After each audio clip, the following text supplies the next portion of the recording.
What's up, guys? Just came back to my channel tonight. We'll be doing a review for AEW Dynamite, which already finished. Man, a good show tonight and stuff. So, guys, you want to get to it then? Um,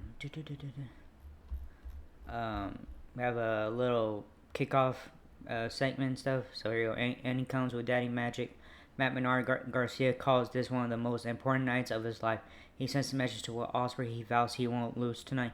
He puts it on his mother's live. MGF comes in and commands him for that kind of attitude. He tells him he'll be in his corner for the match. The two shake hands. Garcia walks up. Menard tells MGF he respects him for all he's doing for Garcia Lady. The two shake hands and Paquette welcomes us to Beach Break. Alright, first match coming up is Owen Hart Foundation Men's Tournament.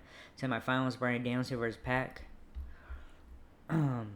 Inside the Wintrust Arena, the familiar sounds of Brian Danielson's theme hits the house speakers, and out comes the American Dragon for semi-final action in the ongoing 2024 Owen Hart Foundation Men's Tournament. He sells in the ring to a big pop, and his music dies down. The theme for his opponent hits, and out comes the Bastard Pack to a pretty good crowd reaction for his own. The bell sounds official overrunning with this, what should be an opener for fans chant "Holy shit!" passionately before anything happens. After a couple of lockups and arm drag takedowns, the two run into a stalemate. Their stare down at athletics and authentic, whatever. AEW chant. The two lock hands for a test of strength. They push, pull, go for takedowns and block them. And then eventually Pac isolates the arm of Danielson with good wrist control. Fans chant, "This is wrestling," as Danielson bridges Phillips and takes the arm of Pac and goes to work on it. Pac hits a big moonsault to the floor and goes for a submission, but Danielson survives. We head to a mid-match commercial break. When we return, we see some more big high spots, including a huge superplex off the tip-top rope. Danielson hits a running knee, but can't quickly follow up for the cover. When he finally does cover him, Pac kicks out and shifts into the brutalizer submission. We see a few reversals and counters, and then Danielson rolls him up for the pin out of nowhere for the win to advance in the tourney. Medics immediately check on Danielson. So winner in advancing to the Owen Hart Foundation Men's Tournament Finals, Brian Danielson. Alright, AEW Blood and Guts team members revealed. In the ring, ROH World Champion Mark Briscoe quickly becoming one of the best promos of the sorry, my camera's shaking. Promos of the week, every single week in the wrestling television, talks about coming up short in the TNT title ladder match at Forbidden Door. He says that's last week. He's worried about this week. He declares himself for Team AEW team in Blood and Guts. The TNT champion Jack Perry attacks him from behind. Kyle O'Reilly comes out to make to say, but Okada appears and takes him out with the Rainmaker. The Young Bucks come out as well. The Acclaim's theme hits, and they come out to run off the four members from the Elite. All four members are confirmed for the Team Elite 5-person Team. Briscoe is the only one confirmed for Team AEW, but one could assume O'Reilly and the Acclaim are in as well. Not official yet, though. Alright, next match is Owen Hart Foundation Women's Tournament. Willow Nightingale versus Chris Statler. Willow Nightingale was interviewed by Renee Paquette. She essentially talks about how much she thinks life sucks, but she smiles anyway. She sends a message to Chris Statler ahead of their Owen Hart Foundation Women's Tournament till later tonight. After it wraps up, we head to another commercial break.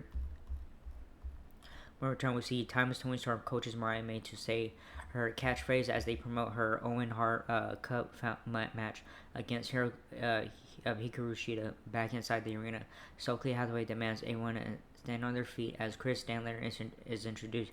She sells in the ring for Owen Hart Cup action. Now the theme for her opponent, former friend, turn rival Will Nightingale hits. Out she comes and Statler meets her halfway down the ramp. The two brawl on the ramp before the bell even sounds to start the match. Willow hits Chris with a pounce that sends her rolling down to the ring. In the ring, the bell finally sounds to get this one started. Nightingale does well early on, but Statler starts to take over as we shift gears into mid-match commercial break. When we return, following some more back-and-forth action, Willow Nightingale picks up the win to earn her spot in the next round of the tourney. So winner in advancing the Owen Hart Foundation Women's Tournament, Willow Nightingale.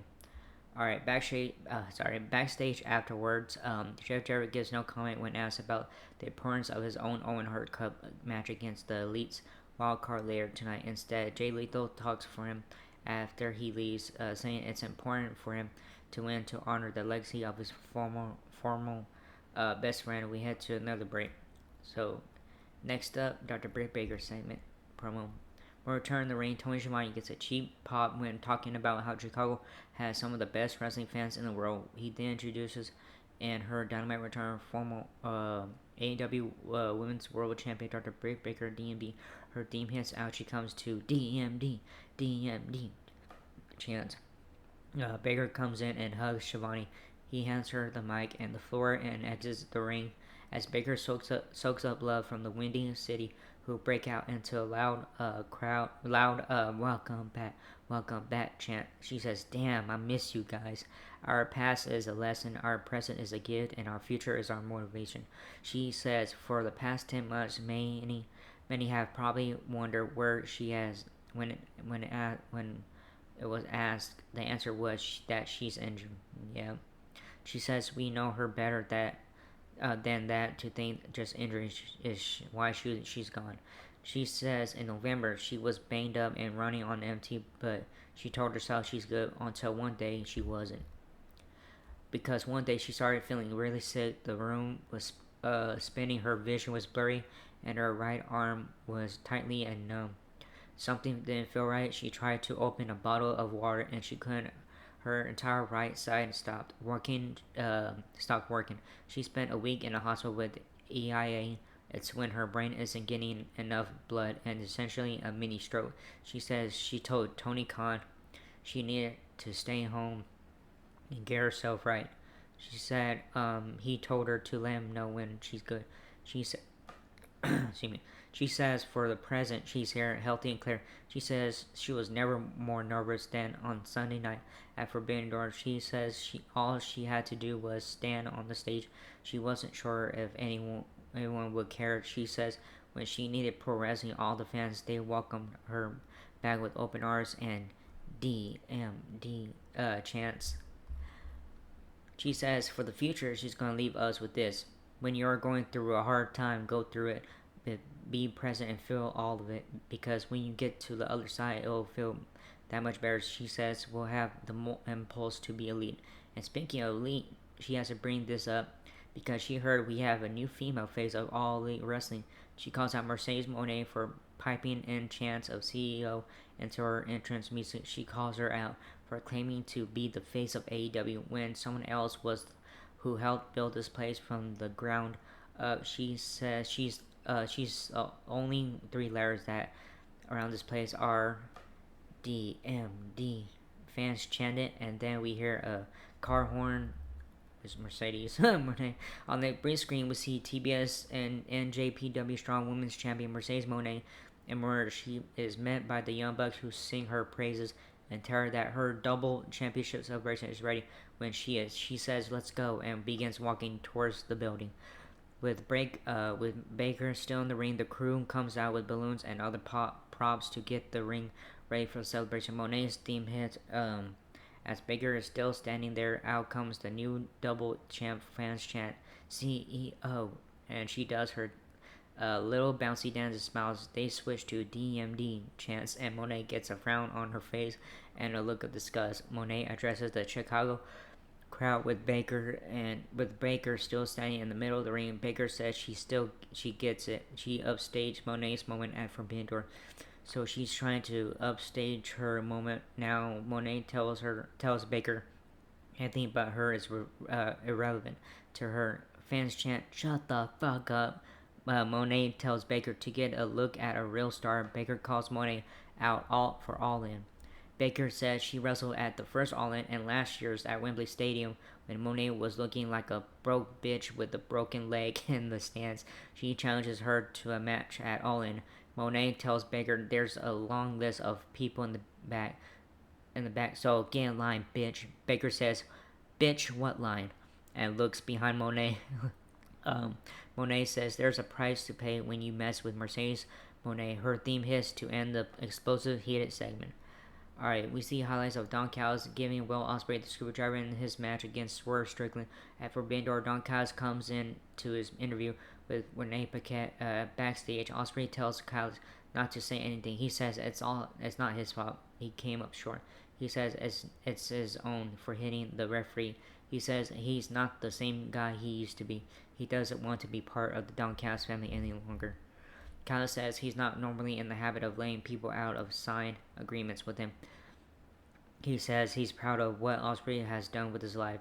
So he's happy to do him the favor. He says maybe one day he'll do a favor for him. Osprey says thank you. The two hug but the camera closes in and shows Callis making the face like he's not happy. He walks off and Osprey smacks his own face to try and get focused before his big title defense later tonight.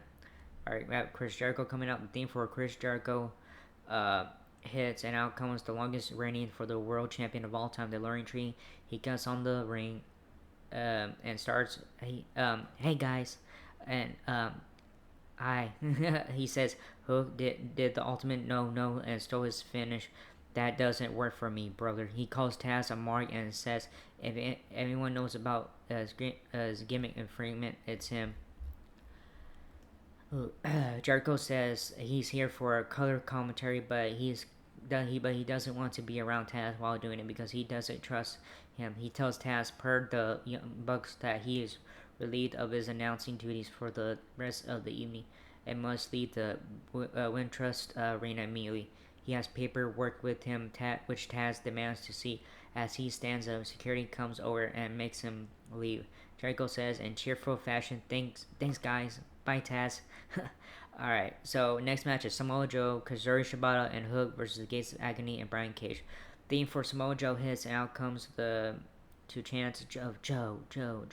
He stops the theme for Kazuri Shibata hits, out comes the wrestler to a good pop. Finally, the sounds of action. Bronson hits the house speakers to Hook, but bad symbol flashes on the Raptors. Out comes a cold hate and there were two trios to ring trios action. After they settle inside the square circle, the theme for their opponent's hits, out comes the Gates of Agony, Bishop Khan, Toa Leona, accompanied by their partner, the Machine Brian Cage. The bell sounds and Samoa Joe and Toa Leona kick things off for the respective teams as Jericho talks on commentary about how unprofessional Taz was cheering for Hook at Forbidden Door.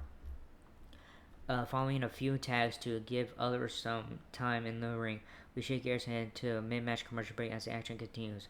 When we return, we see the action still in progress, and it culminates with the babyface trio gaining the win. Immediately afterwards, Chris Jericho and his Luring Tree crew revealed the real reason they got Taz kicked out, as they savagely ambush and attack Hook. They beat him down with chairs and set up a table in the ring, which Big Bill chokeslams him through after Jericho knocks him out with brass knuckles. Fans chant, "Please retire," at Jericho. After this wraps up, we head to a commercial break. So winners, Samoa Joe, Kazuri Shibata, and Hook. Our next match is Owen Hart Foundation Men's Tournament, Jeff Jarrett versus Heyman Adam Page. As we sail back in the break, we hear the iconic sounds of My World, and out comes Jeff Jarrett to try and honor the legacy of his late friend and former tag team partner Owen Hart. The Owen Hart Foundation Men's Tournament continues and sells in the ring looking emotional and all business. The theme for his opponents and his modified update version of the theme for Heyman Adam Page outcomes to a big pop for this turning tilt. The commentators talk about the past between the Elite and Heyman Page. The bell sounds and fish off running this one. Heyman starts off strong, and he and Jarrett end up in a Wild Dawn Fire versus Yoshihiro with type Pride AFC hockey brawl that gets the crowd amped up. Heyman gets Jarrett on the ground and viciously pounds the hell out of the back of Jarrett's head. The commentators talk about the vicious style of Heyman and his demeanor since making his way to the ring.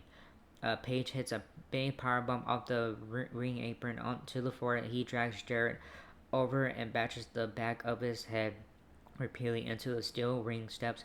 As the commentators again point out the new ruthless attitude being shown by Heyman tonight. On that note, we should get into a mid-match commercial break. When we return, it's much of the same, with Heyman brutalizing Jarrett over and over again in ruthless, unforgiving fashion. As commentators make it clear, he's turned into a scumbag since we last saw him. In the end, he hits dead eye after dead eye to finally pick up the win. In brutal fashion over Jerry, he will move on to face Jay White in the semifinals of the tournament.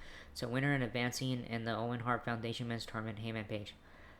Alright, the commentators send us backstage for a medical update on Hook. We see doctors checking on him when he is ambushed and viciously attacked again by Chris Jericho. And this learning tree crew, Jericho throws a fireball in his face and says, "Bye, Hook," with a smile as we head to another commercial break. Alright, main event time, AEW National Championship match. Will Ospreay, who is the champion, versus Daniel Garcia with MJF. Main event time. But first, we head for from Bray that Renee Paquette's backstage with Paige. Young Bucks come in and hug him. He still doesn't look happy. They tell him they will continue to scratch his bag as long as they scratch theirs, as they tell him they need a fifth teammate for AEW Blood Guts. Heyman snatches Jackson up the car and says he's not a puppet and he doesn't need one of their games. He says he's in the Owen Hart Cup and he's going to win the Owen Hart Cup. He storms off. Back inside the ring, MJF's theme hits and is announced by Excalibur commentary that he'll be kicking off AEW Collision this Saturday. MJF stops halfway down the ramp and wastes his music down.